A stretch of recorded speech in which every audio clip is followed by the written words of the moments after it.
আজকে আমরা এইচএসের সিলেবাস নিয়ে আলোচনা করব। অর্থাৎ 2025-এ যে এইচএস এক্সামটা হবে তার ম্যাথামেটিক্সের সিলেবাস নিয়ে আলোচনা করব।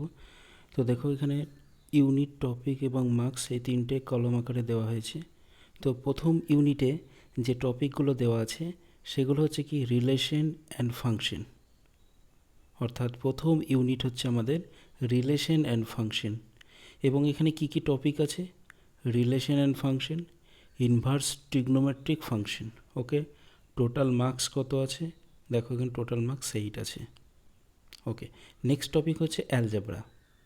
ওকে, অর্থাৎ বীজগণিত। তো এখানে দেখো কি কি টপিক আছে। তো আমরা এখানে টপিক দেখো দুটো টপিক আছে, অর্থাৎ ম্যাট্রিসেস এবং ডিটারমিনেন্ট। টোটাল মার্কস কত আছে? তো এখানে টোটাল মার্কস দেখো 11 আছে। ওকে, এবং এটা খুব একটা সোজা একটা টপিক। ওকে, নেক্সট যে ইউনিট আছে সেটা হচ্ছে ক্যালকুলাস। ওকে, এখানে দেখো হিউজ একটা মার্কস আছে 36। ওকে, ক্যালকুলাসে দেখো 36 মার্কস আছে। তো এখানে অনেকগুলো টপিক আছে, টপিকও অনেকগুলো আছে। অর্থাৎ প্রথম যে টপিকটা আছে সেটা হচ্ছে continuity and differentiability, application of derivatives, integrals, application of integrals.